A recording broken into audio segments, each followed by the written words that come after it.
Hi there. In this video, we'll be covering how to make your book better. I'm glad you found this video. It means you're following your gut and you're not quite satisfied with how good your book is, and you know it could be better deep down. You're probably struggling, asking questions. What can I do? I'm hoping that you can find some answers in this video. By the end of this video, you'll learn the importance of keeping the reader in mind, how to get the right feedback, and if you're struggling to work with a professional writer, a coach, or an editor. And stay tuned until the end of the video for an opportunity I really think you're going to enjoy. Let's dive in.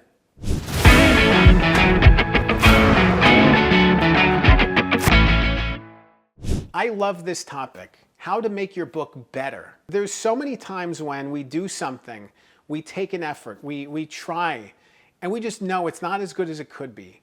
And I know that's really the focus here. That's what you're focused on. You know, taking it to that next level, taking it up a notch. That you know it could be better, and that's the reality of books. There's so much gatekeeping, and there's so many little things that you don't probably know about the first time you're working on a book. I know that because I remember the first couple of times I wrote books. I've since ghostwritten or written 40 books. So I have a much better idea of what you need to do to have success. Some of the books I've worked on have had great success. Some of them haven't had success at all and have been kind of disappointments. It's interesting to take a step back and see that and recognize that when I first started writing books, I had no idea what I was doing. Yes, I had journalism experience. Yes, I knew how to write on deadline, and write, engaging copy and, carry a story from beginning to end. But I didn't understand all the little details and nuances that went into book writing.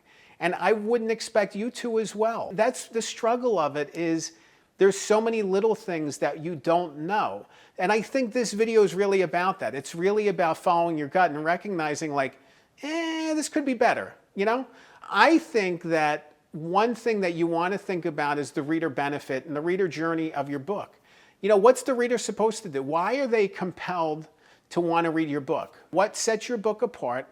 And what's the reader benefit? If the reader benefit isn't clear, a reader's not going to want to read it, even if it's by you. I've written books and then friends of mine have been like, oh, I'll read your book someday. I'll read your book down the road.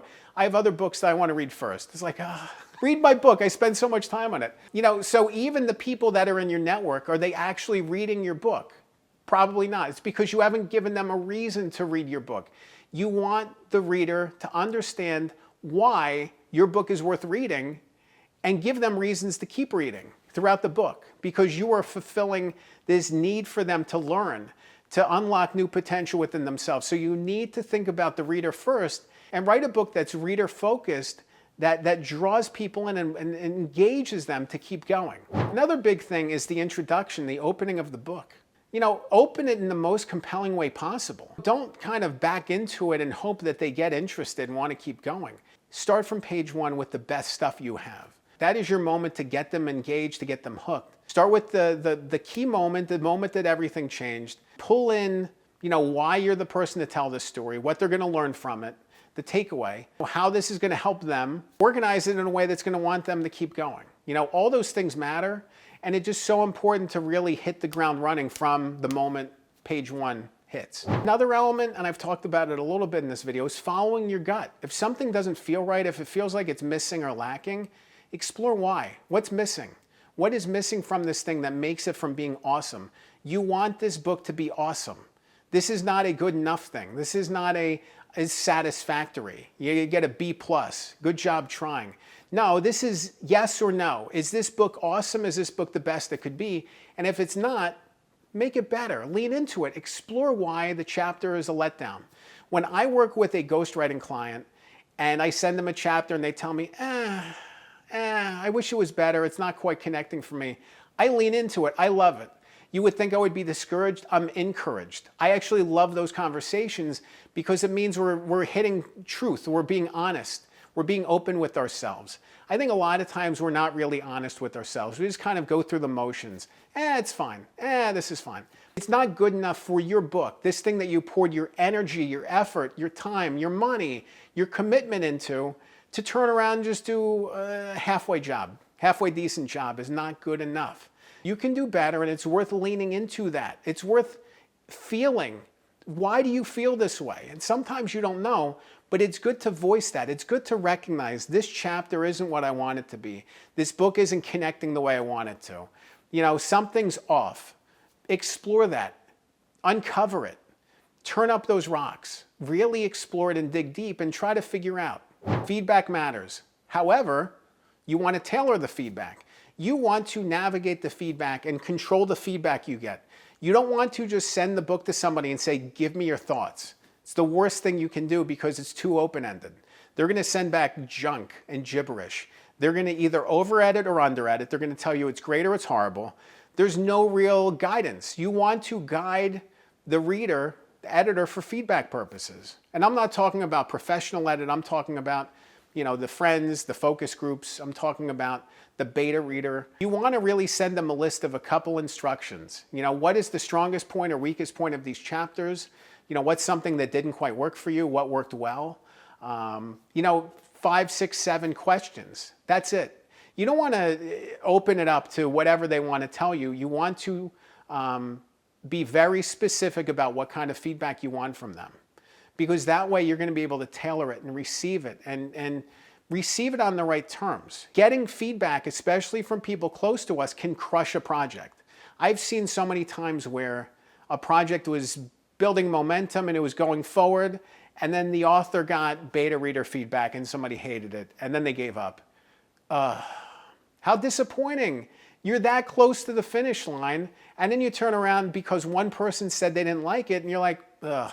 I had one project, and it was this group of people. Too many cooks can spoil the broth. It was too many people in this project, and it was 1 or 2 people saying, I don't know, I don't know, I don't know. You know, and there wasn't anything real clear about the feedback. It was just like this, oh, it could be better. What is better? You know, I don't know. Like there was a point in time where it's like, this is the book. This is a draft. Let's do it, you know? And I just think it was really frustrating because this vague, unclear feedback got in the way, and then people lose momentum because they don't really believe in themselves. There's an insecurity. You know, I think ultimately insecurities can be obviously negative, but they can also be positive in a way because they force us to counteract. If the insecurity is you don't feel like you're good enough, let's write a great book. So now you are good enough. Now you are an expert in this space, you know? I think insecurities and self-doubts, when properly navigated, can feed into and nourish a book to make it great. However, they can also undermine a book, and they can leave you struggling and feeling like whatever you do isn't good enough. So it's this balance of navigating all these fears and emotions, but again, the feedback process can make or break. You want to navigate that space with control over the feedback, and you want to choreograph, in essence, what you want the feedback to be. That's not to say that you want just good feedback. You want all kinds of feedback. You want the right kind of feedback, but you want feedback that's going to be useful for you. A big way that you can help make your book better is by working with professionals. Again, you know I'm hyping myself up here, and it's my video, so bear with me. But you're watching it, so congrats. Spending so much time as a ghostwriter, as a writing coach, as an editor, you know, you get a feel for different projects, and you get a feel for confidence levels and momentum and all these things happening. There's so many little pieces that I can now infuse into a project that I didn't understand before. You can learn so much from working with professionals. There's little things that you can do. What's your call to action? You know, how are you taking the reader from the book to that next step? You know, whatever that next step is. You want them to take a journey with you. What does that look like?